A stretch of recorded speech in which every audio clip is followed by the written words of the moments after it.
sense with you first. A few people, and I know you're probably very, very used to the British accent. Mine doesn't seem to be the most traditional one. Well, I don't worry about it. I lived in England for 2 years, so it's all right. Where did you live? In London. Okay, that's where I am. Ah, What part of I, London? well, I'm just outside now. Now I'm in Thames Ditton, so it's just near Kingston upon Thames. Oh, I see. Yeah. I used to live in Stratford first, and Oh wow. then I moved to Shoreditch.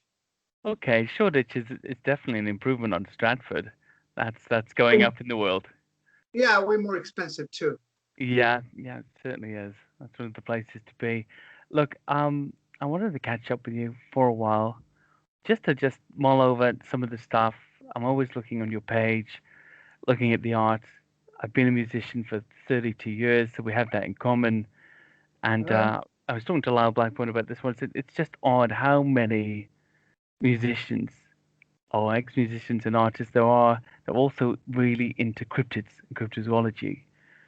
oh yeah, You yeah, know, and that is true. I met I don't know if you're aware of the band Keel, uh, Kel. I don't know those. No, no. Well, it's an '80s band. They were produced by Gene Simmons back in the day, and they had a few hits on MTV back in the day, Uh-huh. '85.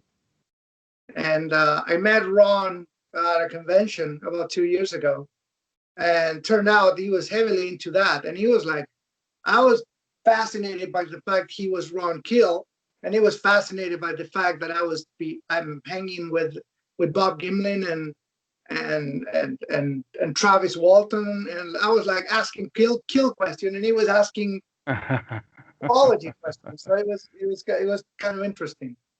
Well, I think life kind of works out that way. Sometimes the grass is always greener. When I met my wife, she loved the fact that I had Irish ancestry and she loves Irish music. I loved the fact that she was a belly dancer. I love Middle Eastern music. Hmm. It turns out she hates Middle Eastern music and I hate Irish music. And we've never listened to it since in the house, and that's just the way those things go. The grass is always greener. Look, I'm trying to guess actually. I'm thinking about your name and having some experience. Are you Venetian You mean from Venice, from Italy? Venice? Yeah.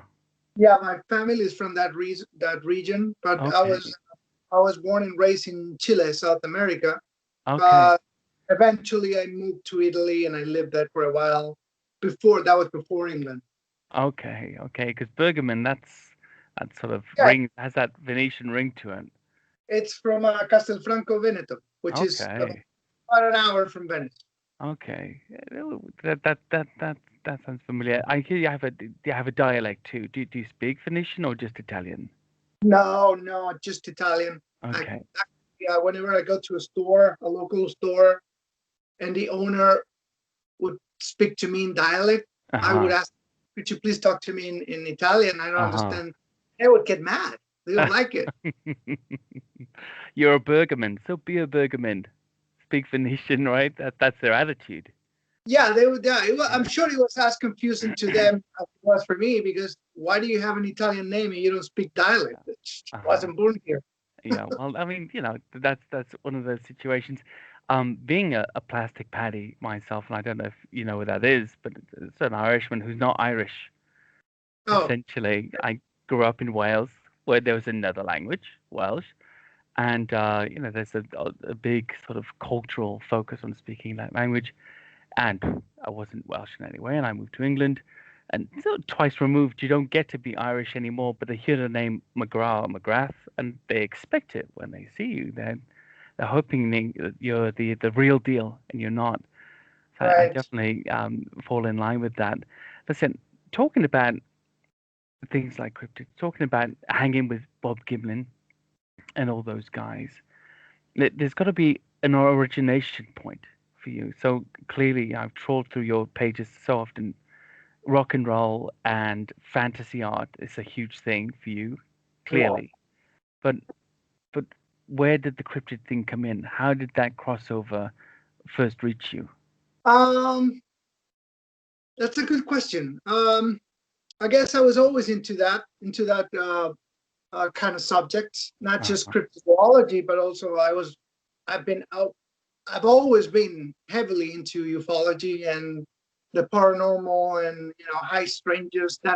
That's the term I guess most researchers like to use, high strangeness. Hmm. So, um, because paranormal tend to be used for, I guess, immaterial phenomena like Hmm. ghosts and poltergeists and possessions. And so I think you know cryptozoologists don't like the term paranormal applied to cryptozoology, and ufologists don't like the term applied to ufology either. So I guess high strangeness can be applied to all of them, right? At the Hmm. same. So anyway, I've always been into this kind of subjects. I remember when I was a kid, there was a show called In Search of, which was hosted by Leonard Nimoy. That was on TV when even before I was, you know, uh, uh, uh, big enough to understand what it was about. So I remember I catched it in the '80s in reruns. Hmm. I remember I watched all of them. I watched they each episode would deal with a different phenomena. One was about Bigfoot. The next one would be about UFOs, and then the Hmm. other would be about ghosts or all kinds of the Loch Ness monster. So all of them would be, and it would be narrated by Leonard Nimoy, who has a wonderful deep I voice. love his voice. Yeah. Well, I was into all of that. I also had books with illustrations, books about ufology and monsters and ghosts. So I was always into that. But up until recently, let's say 5 years ago, I was just a fan, just Hmm. watching stories like anybody else. But then one day I decided that I needed to do artwork about it, and up until that point, my career was just book covers and Hmm. album covers. So I expanded that to those subjects, but just as a hobby, as a personal endeavor. I wanted to do it. Nobody commissioned me to do it, but then that led into commission, and I started working with this author and this other guy and Travis Walton and Bob Gimlin. So it was kind of a domino effect Hmm. that turned into just now just an extension of my profession. I mean, it's clear that you love it, and I see that you do commissions. I know from personal experience that you do commissions. I have one of them right here, signed by Lyle when he was playing in London That, one time. that was actually one of the first I Oh, did. really? I'll Yeah. just hold that up again. Gun Boy Good Creek. It's a great book.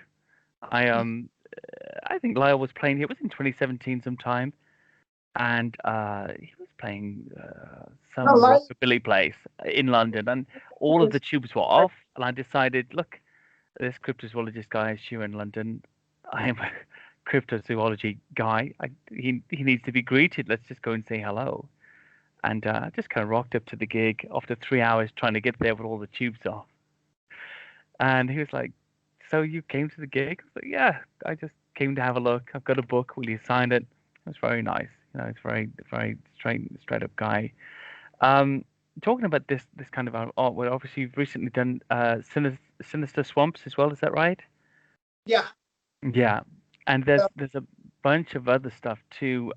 Especially love the Patty walk-ons. You got uh, that perspective that she's just kind of coming, onto shot in the screen there. It's like looking at it on the TV set. Well, what's the influence behind that?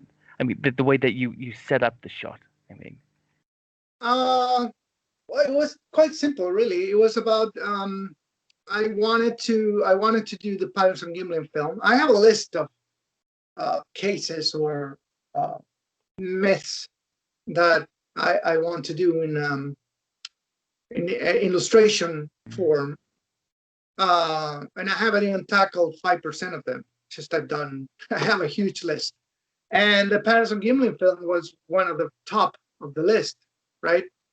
So when I was ready to do that, I a friend of mine reached out to Bob Gimlin. I didn't know Bob at this point, So a friend of mine, uh, sort of played the part of liaison, Hmm. and just got the information for me. Later on, I met Bob, and we talked about it, and I did another piece about it. But that first piece, I mean, I got all the information necessary, but I didn't want to do just um, most of the artwork that depicts Patty is from the point of view of the camera. Hmm. That famous turn, Yeah. right? So all of the artists do that. They want to do that because it's iconical, right? And it makes a good T-shirt. But I didn't want to do that.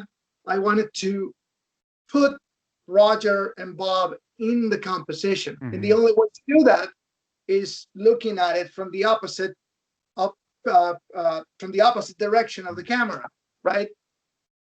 So that's what I did.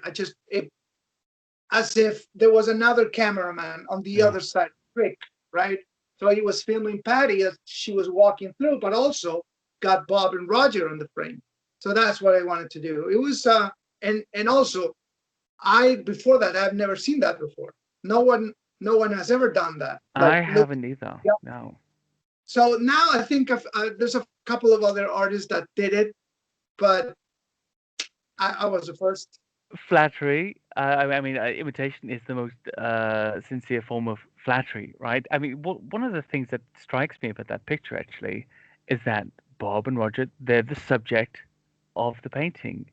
Mhm. Patty is secondary almost because you're drawn to them. Your focus is drawn, well, mine is anyway. It's drawn to their part that they're Yeah. playing, and then tied there the primary characters, and that's not Well, how we usually see it. people, there was also the other thing that interested me about doing it. It was the fact that there's a lot of people, general audiences, that seem to think that the Patterson Gimlin film was proven a hoax a long time ago. Oh. Oh, I saw a TV show, and there was a guy that said he was wearing the suit, and they never double checked back on it, Mm. right? So I talked to a lot of people, like friends of mine or whatever, or people that I've encountered in conventions or on Facebook even. Mhm. Wasn't that proven a hoax? No, I said they tried. Some guy came forward saying that he was wearing the suit, never producing a suit, and never explaining how there's muscle movement and body fat, and It's so not explaining any of that. And it's a good story. Anybody can say that. So to set the record straight, a lot of people have tried to prove it's a hoax, but unsuccessfully. I mean, they haven't proven that it's a hoax beyond a shadow of a doubt. yeah. So uh, another intention of mine by doing this piece of artwork was to tell a story, meaning a lot of people don't know how it was done, who was involved, what was the situation, what was the context of that film, right? A lot of people on Facebook said, "Oh, I seen that video. It's not video; it's film." So there's a lot of misconceptions Mm. and ignorance about the context, the historical context of the Patterson Gimlin film. So I wanted to tell a story with the piece. Yeah, I think that's a really good point. And so often in cryptozoology and ufology and other circles, simply somebody just has to come out and make a documentary and say, we've got a guy and an expert or some other such person claiming to be a professional, and they say there's no way. So it's a done deal. It's being debunked. And it happens again and again. And I think with Patterson Gimlin, it happened a lot of times. So many different people came forward with so many ideas. And my theory about that is that if you want to make a name for yourself, you attack something noticeable, something iconic. And that's why these guys That, come out of the woodwork.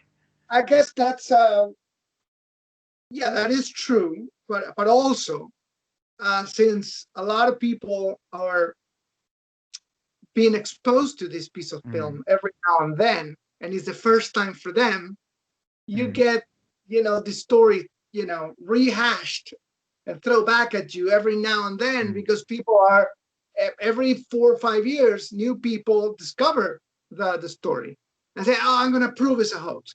So every now and then you have to deal with the same thing over and over again because people are discovering it. It's So the cryptozoological Groundhog Day. yeah, Essentially, look, that's happened with a lot of things. It's people prefer to. There's an author here, Roland Watson. He's a Loch Ness researcher, fantastic researcher. And a lot of skeptics, they use this they use this theory called the "my theory sucks the least" theory. So basically, sure, we can't get a guy to imitate the walk of the paddy subject, or we can't create a suit that can produce that same movement and musculature that you see exhibited in the paddy footage, and that was the technology certainly wasn't available at that time. And yet, a man in a suit beats the idea that there is some extant species of hominid living on in the woods of North America. So the the person listening to the skeptic says, "Well, yeah, I'd rather believe that it's a guy in a suit, even though it doesn't really make sense, than believe there is some species of ape that's huge that we've never discovered before." uh-huh. So that's how the human mind works. We want a resolve, and we're willing to take it even when it doesn't fit. Well, Um, I guess a lot of people needed mm, result debunked.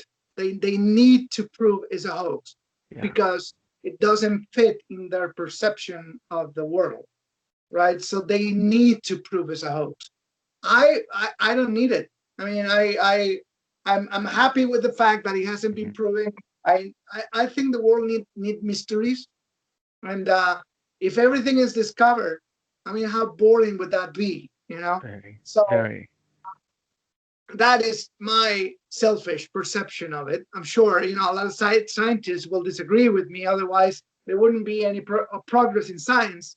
Sure, but um, as long as um, the Patterson Gimlin film specifically cannot be enhanced in terms of quality, Mhm. or nobody has produced a costume, Mm. it's still the best piece of evidence available. Sure, sure.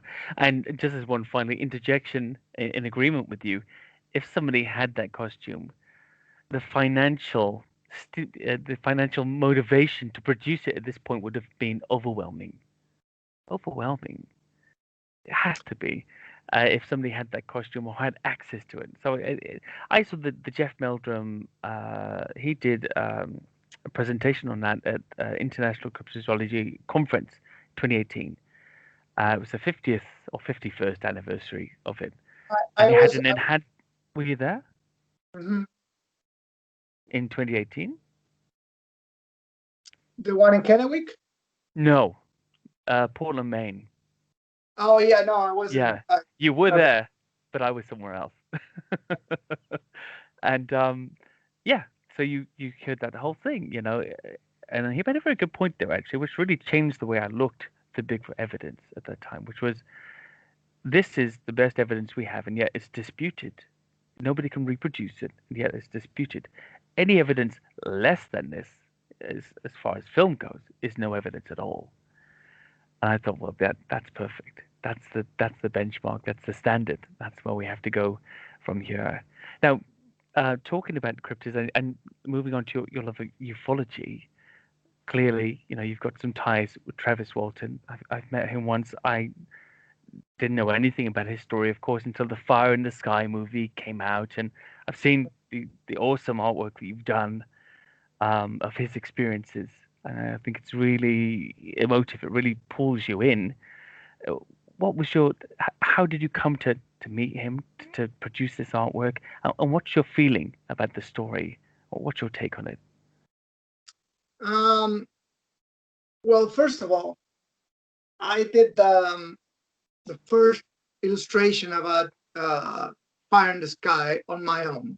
Like I said, one day I just started drawing this thing. It wasn't that somebody commissioned them, not the Patterson Gimlin film, not uh, Fire in the Sky or the other Bigfoot illustrations I've done.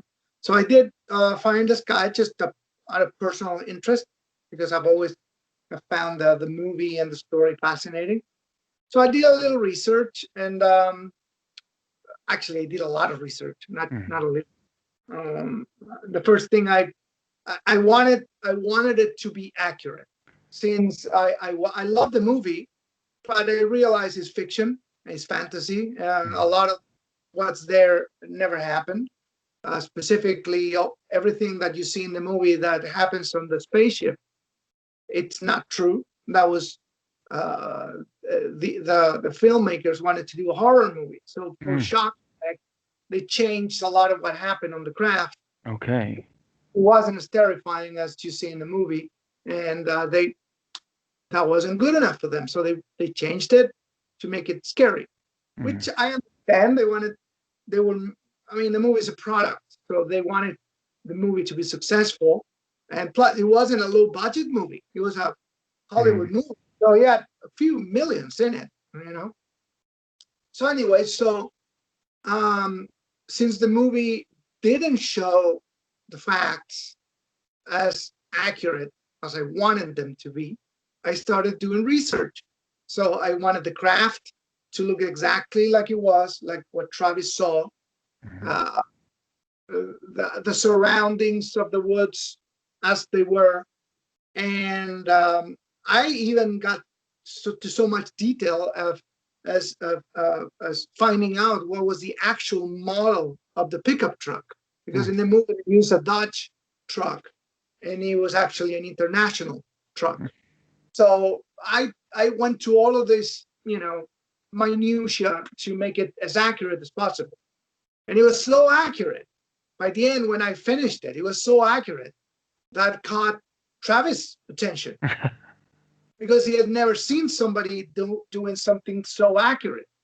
So he got his girlfriend at the time to reach out to me, say, Mm. "Hey, call that guy. I want to work with him."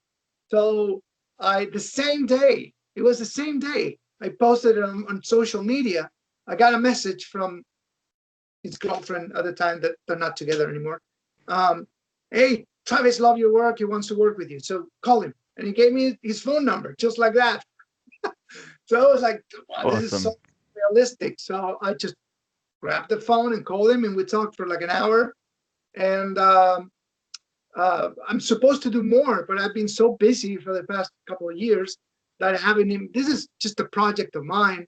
Mm. Truck not paying me for it. I'm just, it's for me and for him. It's just a hobby, you know. So um, because I think his story is fascinating, and Oh, it is. It really is. And he is, I've met him. He is just a genuinely very, very down to earth, gentle, straightforward kind of guy. You know, like a he, country guy. oh, he is. He is, and he's very much into country music. Every Mm. time conventions, he just play a song for me on his cell phone. Do you know this song? Okay. No. And How he does was like, that sit with you? Like a really? huge rock and roll and Kiss fan. Yeah, it was a top 10 song back in Arizona. It's Travis. I was born in South America. Country music wasn't big down there. And he was like, oh. And then like the next day would come up with another song on his phone. Hey, do you know this song? Not really. And I was, look at this guy. And I would pick an Iron Maiden song or a Judas Priest song. Do you know Yeah, this song? And yeah. no, I never heard of it. So there you No. go. Exposed to different type of music.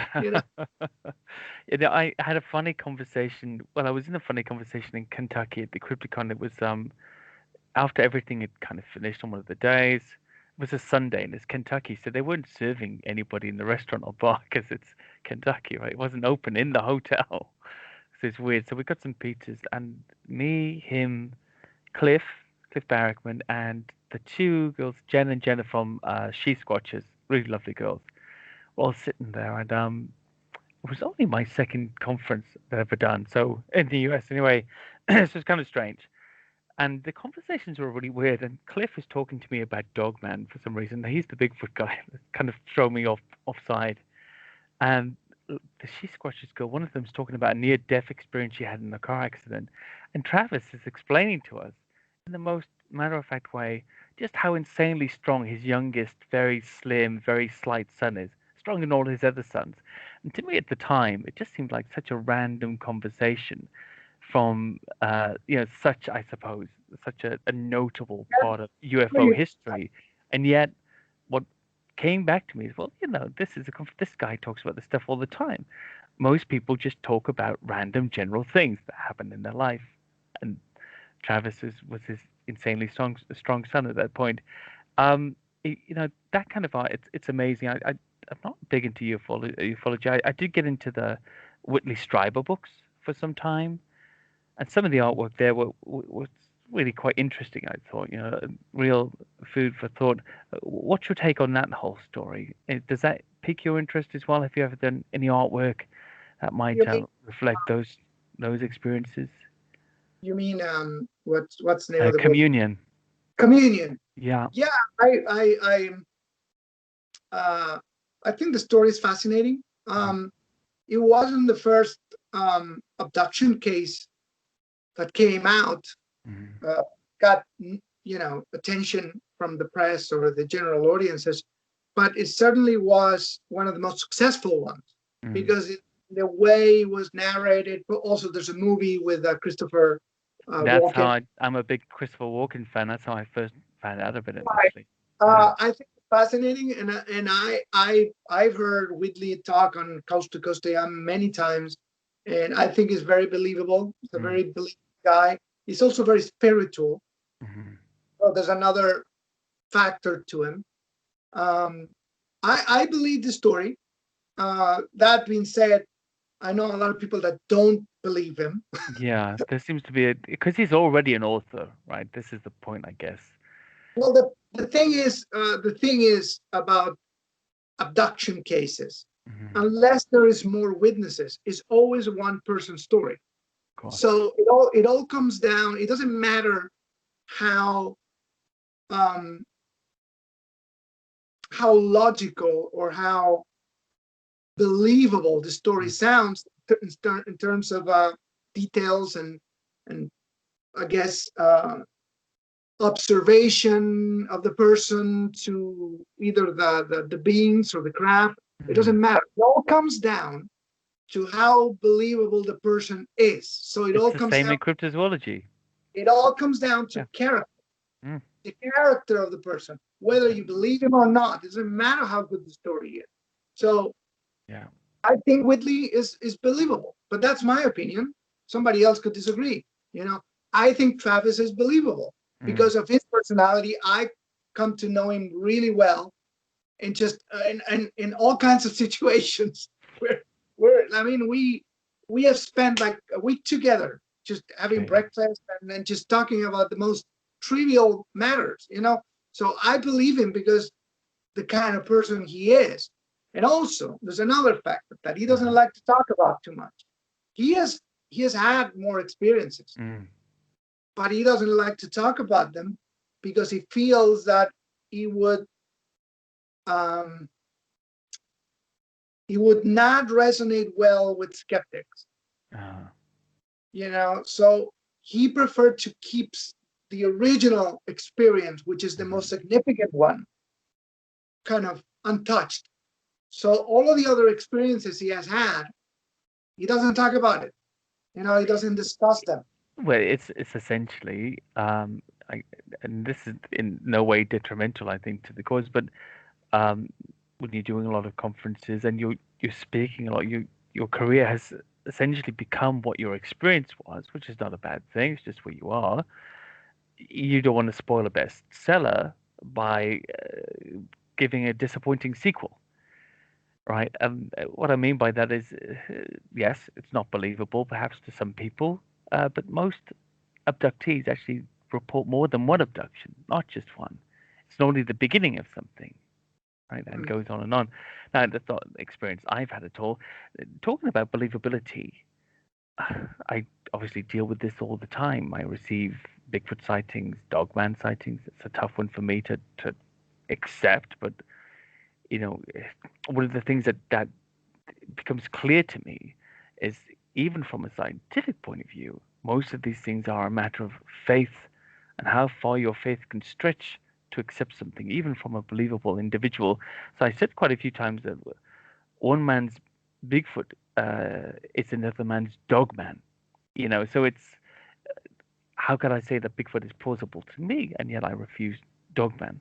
I think there's scientific backing for Bigfoot, but I don't really know that. And Dogman it's difficult for me to slot into the fossil record, so Well, I struggle with it. And yet, to an outsider, it's all the same deal. It's all unbelievable.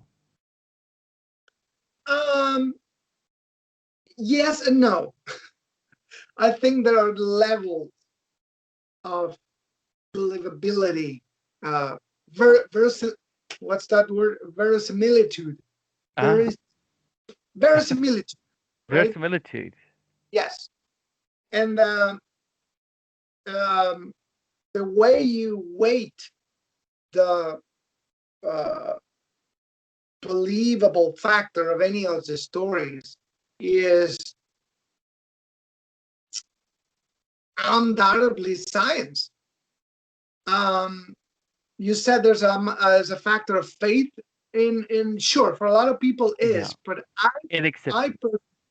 and acceptance. I personally try to rely more on other factors than faith. Otherwise, it becomes a religious cult, and that's a big problem in the Bigfoot community, It's a where huge you have problem. this. It's huge. Yeah. It's a huge problem because you have these two factions.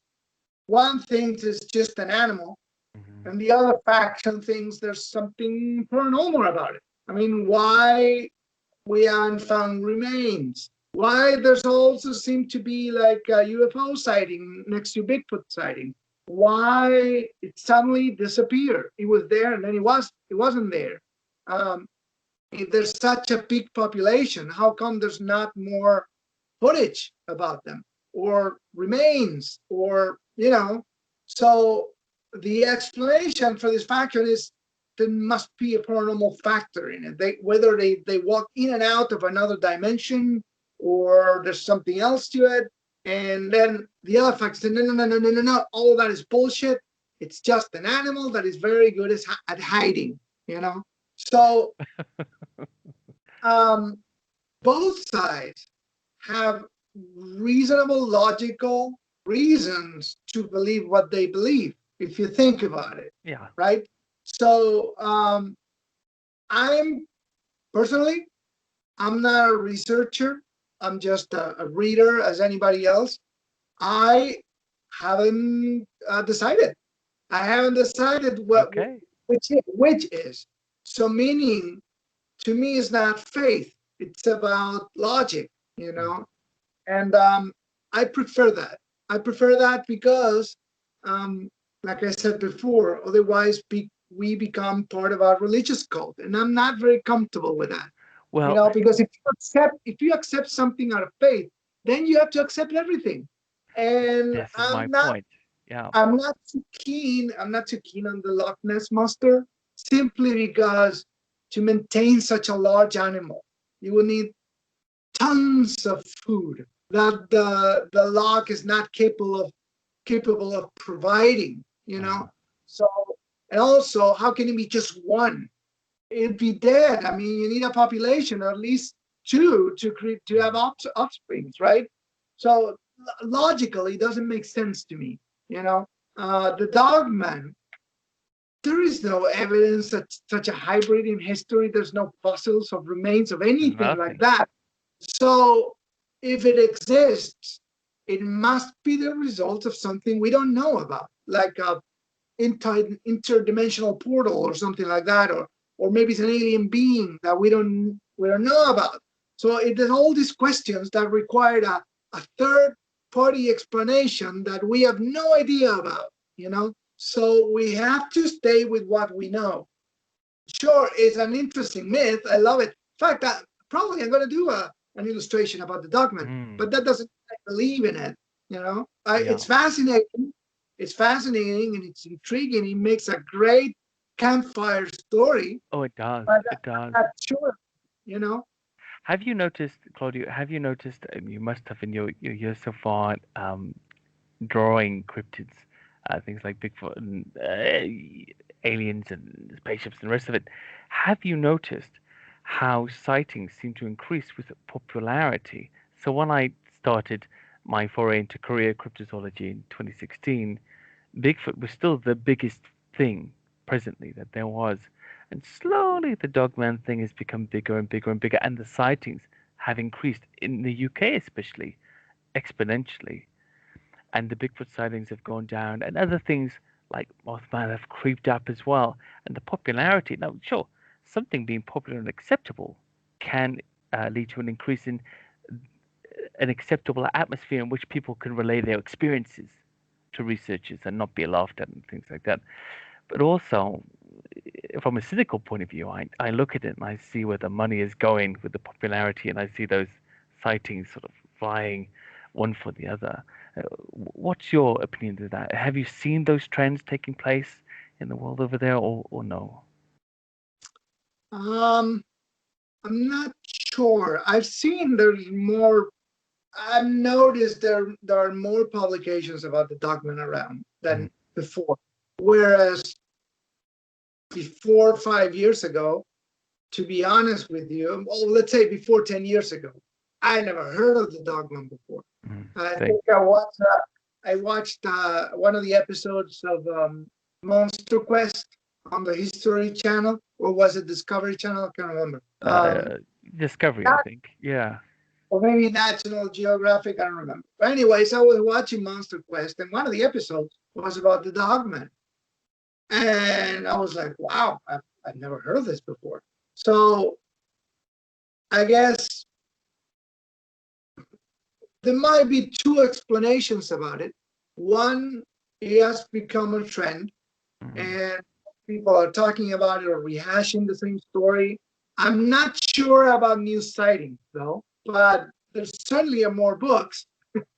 Or, or the other explanation could be that more people that have seen this Mhm. creature has came forward, Mhm. whereas before they didn't dare to come forward, right? For instance, there's a lot of stories from the 1970s and 80s about this very nasty version of Bigfoot, you Mhm. know, gnarly and very aggressive and just evil looking, that nobody wants to talk about, Mhm. because the common perception of Bigfoot that was this benevolent kind of ape-like creature, right? So a lot of people that are into Bigfoot perceive this, creature as a kind of an elemental kind of entity, like, Mhm. sort of, an elf or something like that, or swamp thing, the Like a guardian of the earth, like right? a So they uh-huh, like yeah. they Yeah. like, they like this uh, version of Bigfoot. Mhm. So I guess if all of these, encounters with this nasty version of Bigfoot were true, maybe people didn't want to talk about it, and just Mhm. more people are coming forward lately. Who knows what the Maybe. explanation? Could it be a different type of Bigfoot? Then I wonder if there's the different types of morphology available. I mean, we have Think look at about it. bears, the polar bear, grizzly bear, panda bear, black bear. Oh, Not bears. just and not just that. Well, think about it. A lot of researchers claim that Sasquatches are as diverse as people, Mhm. not just in appearance, but also in personality. That would And make they're sense. Yeah. crazy people, serial killers, madmen. So if, if that logic can be applied to Bigfoot, it's logical to assume that there must be, not so nice specimens around, that where Makes they're perfect crazy, sense to me. you Perfect know, sense because all animals actually have personalities. dogs. Most of it, Yeah. deer, deer have personalities. Cows, sheep. Um, some sheep are arseholes. I know that. I grew up in Wales, so it's just animals like people, and I fully and wholly agree with that. Yes, and I think there's a lot in the genre. I said to somebody a little while ago that essentially um, there's too much demand. There's not enough supply to meet the demand in Bigfoot. So people essentially who are researchers have to keep producing content, but And there's no then content. and social media has Mm. fed that. Exacerbated it. Yeah. Not just in the paranormal community. I mean, everywhere. I mean, you have more of everything in social media. It's actually it's too much. When I was a kid, you have like 2 or 3 sources for Mm. this kind of information. That's it. You have one TV show with Leonard Nimoy, and then you had maybe 2 more that they were one-offs. And that's it, or maybe in a couple of books. And that was it. Now you have like a bombardment of information and a rehash Mm. and just repackaging and it has become a business, you know. It's big business, I think. For the right, if you're placed in the right way, there's a lot of go fund my lifestyle um, research projects, and then that's fine. I don't mind if people are raising funds to make things. That's absolutely okay. But I think at a certain point we have to produce something. And moving away from all of that stuff, one of the things I'm very interested in about you is this music obsession. This has been primary obsession of my life. And I remember when I was 12 years old and I started singing. I first started singing in a rock band, and there was another band in school, good friends of ours now, but they were competing with us. And at the time, we did stuff from Appetite for Destruction. It was like 1988 we started, and we did Zeppelin and Aerosmith and the Sex Pistols and things like that. And they played Kiss and Wasp and Whitesnake, and we're kind of like this, competing bands. Now you're a huge Kiss guy, right? Mhm. This, and let's talk about this journey a little bit, because what I'm very interested about is when fans become friends. So what your experience there, obviously, some of those guys, you've worked with them, but you were a huge Kiss guy before that. So take us through the journey. How did you become Claudio, who loves Kiss and listens to it and paints it all day and all night, and plays it to a friend? um well, it was back in the 80s. I was a teenager in the 80s, and I got into Kiss and a lot of other bands almost at the same time. It was kind of an explosion back in the day, the 80s. That was the dominant style, hard Mhm. rock, heavy metal music, and it was all over the TV and the music specials and MTV and the magazines were Mhm. all about that. Uh, of course, all of that ended in 1993 with the grunge movement. But I, I, I, I, I, I, I managed to live through it for a few years, not too much. Like, I have other friends that, are older than me that live it throughout the 80s and just went to see bands in 84, 83. I was too young I started in 80, 87. Mhm. I was around 12 in 87.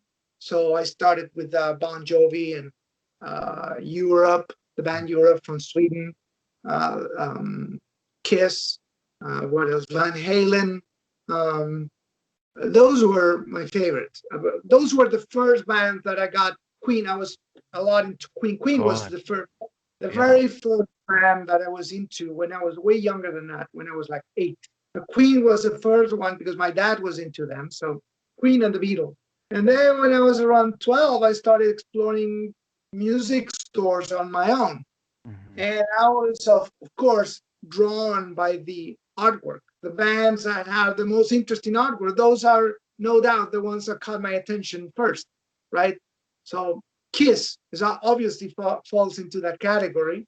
I mean, their characters, their persona, the costumes, the makeup, it was Mhm. all very, very intriguing. Also, even by 1987, it seemed they had such a long career. And Mhm. now it's great to me to think that it was only like 12 years old when it was a 12-year-old career when I started listening to them. But to me, it seemed like super long. Oh wow! And they have like, are they wearing makeup now? Oh, they aren't wearing makeup. And I was like, oh, I have to investigate this because Yeah. it was so diverse. Each album was so different.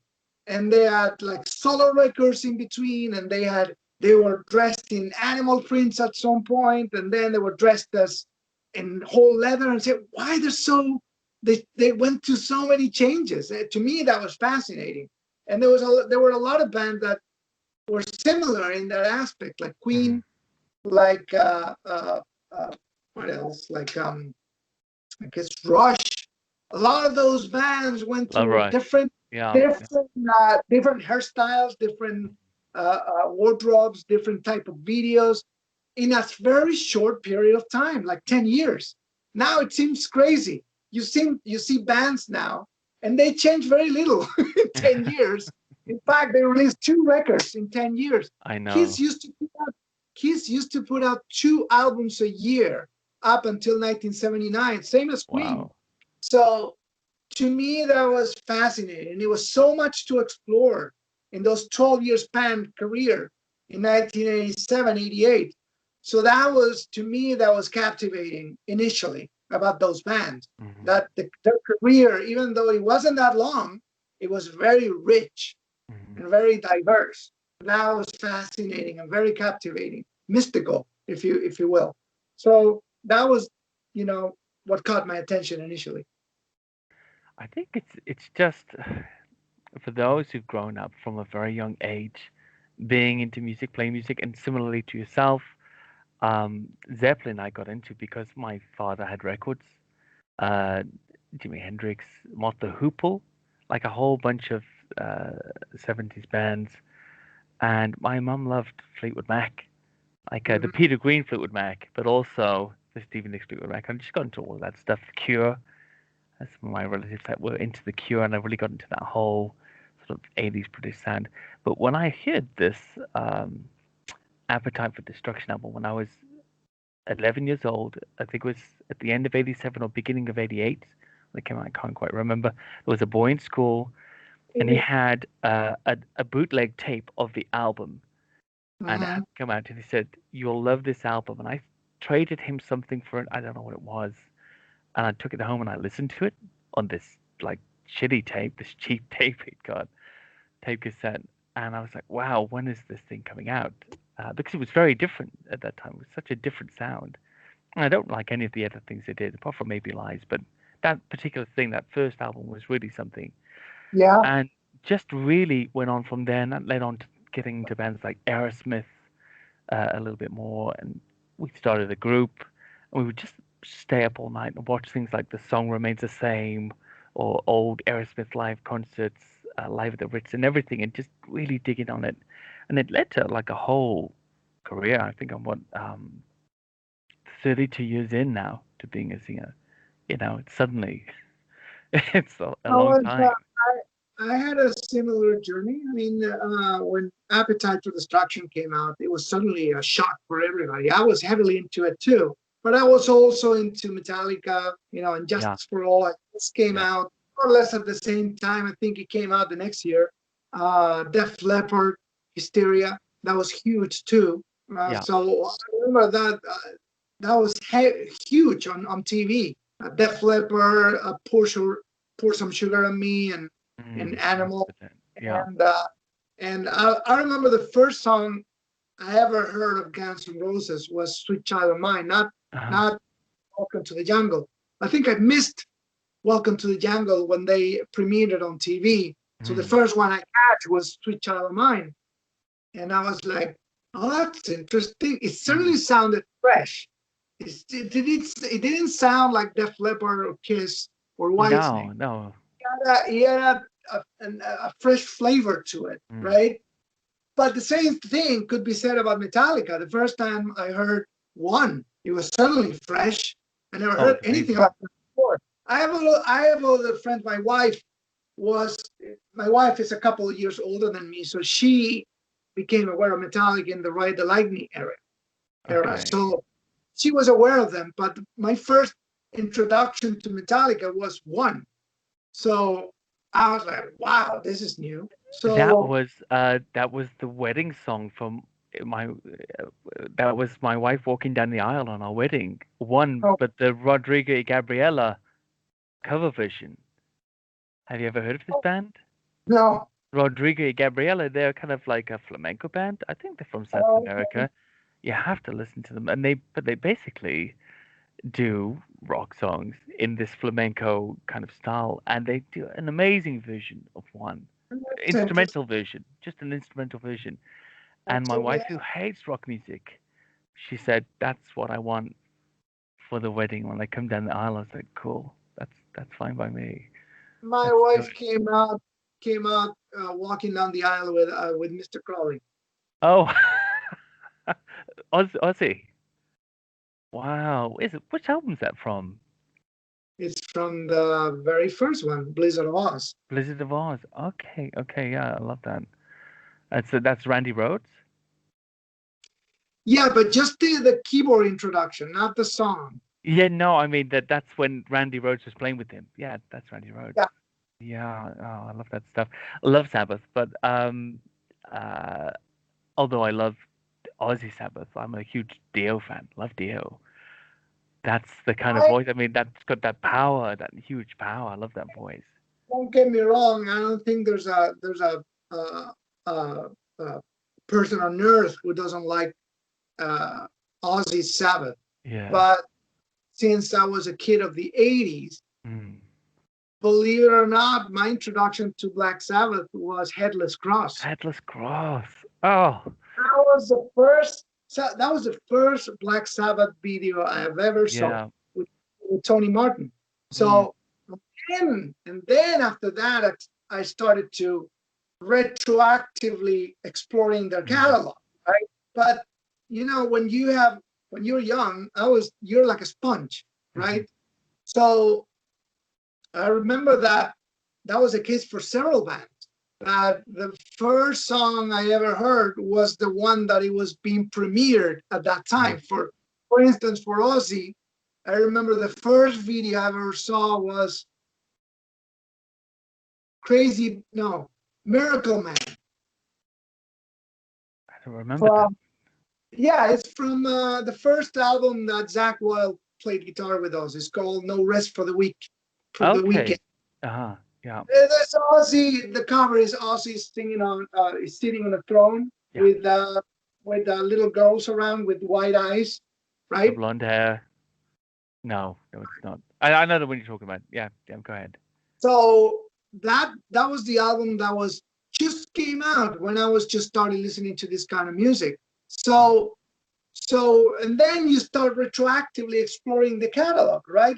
So I became aware and studied a million albums in like a very short period of time, like a couple of years. Yeah. So from like 1988 until 1990, just my music library like grew exponentially. Mm.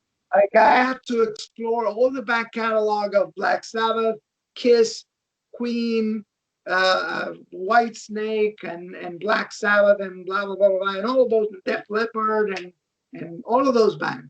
You had a So homework. yeah, there's a lot of bands that I don't actually remember which one was the first album I ever listened, because Mm. I got almost all of them at the same time in the lapse of a few months. You know, there was so much to get up to speed with. I had to listen to all of them. I tell you, Claudia, what I'm missing at the moment, and I know that everybody goes through this generationally, everybody goes through this feeling of loss that things aren't as good as they were in some way. I understand, and sometimes it's true, but in another sense, it's just being out of the current generation that's of a certain age.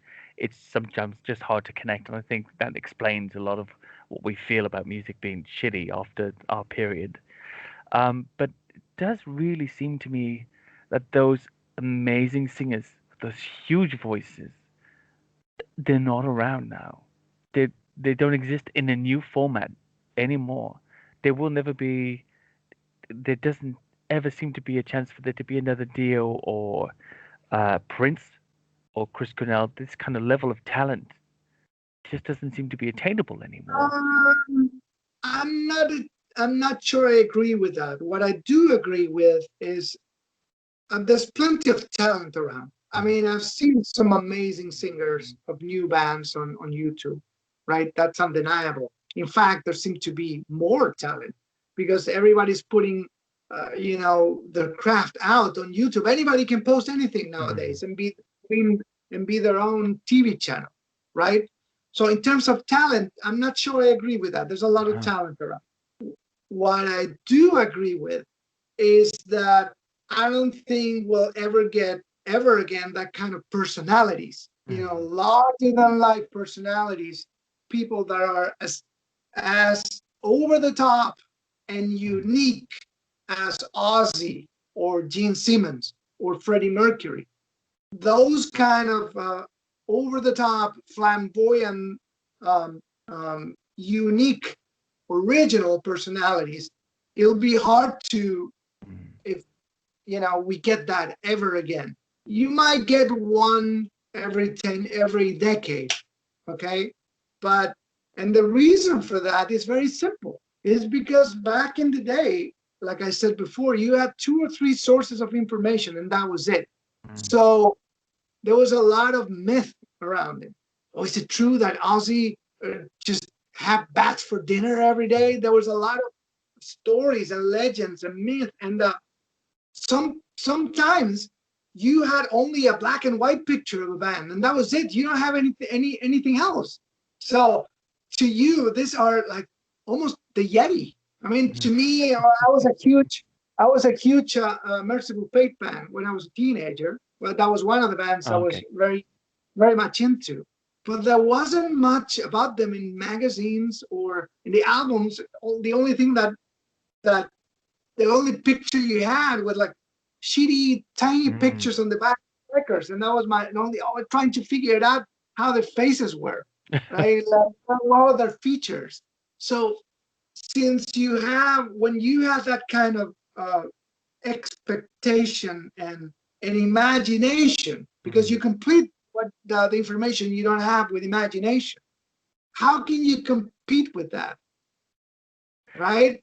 Nowadays, kids have everything. They have a bombardment of information, so they don't evaluate it. They don't appreciate it as much as we did, because back in the day, you didn't have much. So you completed the rest with your own imagination and treasured the little information you have. It was like a treasure, like Indiana Jones going I to think a. that's a fantastic point. I think that's a fantastic point, and it essentially brings us back to the cryptozoology point. And with the Bigfoot, there's so much, there's so much overload that nothing can be taken seriously anymore, and we don't have those big characters. There are no Ivan T. Sandersons wandering around, and no Bernard Hoovermans around over the place. Even Lauren Coleman is, 70 or something. Um, this generation of strong characters. There's more. I know there's more, but they're within this vast array of competing researchers. And how do you pick them out? How do you pick out the good ones from the bad? That's a big problem nowadays. Like, you know what? I listen every day to the Eddie Trunk show, Trunk Nation on Sirius XM, and he has a very, very good definition for it. He says, look, the good thing about the music business nowadays, the music business is not a business, is that anybody can record a record in their home and put it out. The bad news is that anybody can record a record and put it out. So you have too much. And you know what? There's a basic explanation for it. Why is gold so valuable? Because there's very little of it. Right? Imagine that suddenly gold started growing on trees. It wouldn't be as valuable anymore, right? Exactly. So back in the day, I remember paying money for a shitty photocopy of a magazine page. That's insane if you think about it nowadays. Yeah. Paying for a shitty Xerox copy of a magazine page of a band that I've never seen this picture before. Here, $10 for that photocopy, So wow. It's crazy to think about it nowadays, because now you go to Google and you get like high quality, high definition pictures of whatever you want. So that would inevitably decrease the value. of it because it's too much. Of course, of course. And the Well, perception as well. I mean, if you're a kid and you have everything you want right at the end of your finger, would you appreciate it? No, because it's like running water. You open the tap, you get water. You know. if you've never walked 2 hours to the well, you'll never really appreciate what it. Oh, when we grew up, when we were kids, we had a tin bath because it was a really old neighborhood and an outside toilet, and you had to fill the bath up with like heated water from the stove. We were like 5 and 6, very early. That was Wales at that time. Many places in our old neighborhood, anyway. And yeah, when you got running hot water, you thought it was an amazing thing. When you got a video player, it was awesome. You didn't have to go to the movies anymore to see things.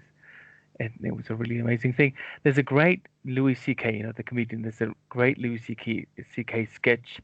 It's called "Everything's Awesome and Nobody's Happy." I'm sorry. What was that? There's a great Louis C.K. sketch called "Everything is Awesome and Nobody's Happy," and it's basically talking about all these amazing technological advancements that we have that people complain about. Waiting for a minute for the Wi-Fi to work on a plane and expecting that you're entitled to this thing that didn't exist 10 minutes ago. We Um, have become we have become spoiled. you're All of us, weak. not just newer generations, us too. Do you find now, obviously, being an artist, I would imagine in my mind that your writing is very artistic as well. When you write, is it like your art? Is it wonderfully exquisite and artistic, or like the rest of us at this point, are you so used to using a keyboard that actually your writing is failing? Your handwriting, is it Oh, dropping? Mm. um, that is an interesting question. I haven't thought about it. I have noticed that I write slower than I Mhm. used to. I mean, it would be impossible for me nowadays to go to class and take Mhm. notes. I Mhm. would be so behind. Uh, so in that aspect, yeah, I mean, I don't write as much, but for some reason, when I write, I try to do my writing as beautiful as possible, which Mhm. before I didn't. I was just taking notes, and um, I guess I put more effort into now since I do it slowly. But yeah, that was. But if I understand your question, Yeah, you're implying that people write less, we write handwrite. less. Yeah. Mhm. It's the same point as if you learn to read a map when you're driving. You can use the sat nav and it aids you. But to somebody who's now just 17, that's when we learned to drive here. Um, just learning to drive. Why would you ever need a map? You use your sat nav or Waze or whatever you're going to use. And when Waze and the sat nav stops working and you pull a map out, you haven't got a clue what's going on. Because it's okay for us guys who had before and after, but for the guys who only had after, they lose the skill. Anyway, I'm doing this old man. Where have we got to kind of chat? I suppose we should wrap up. It's been super interesting talking to you, finding out about your life, the twists and turns. I love the art. I love everything that you produced so far. Just let everybody know where they can find it, how they can get it, and where's the home? Is there a ClaudioBergamin.com? Where can they go? Yeah, I have several.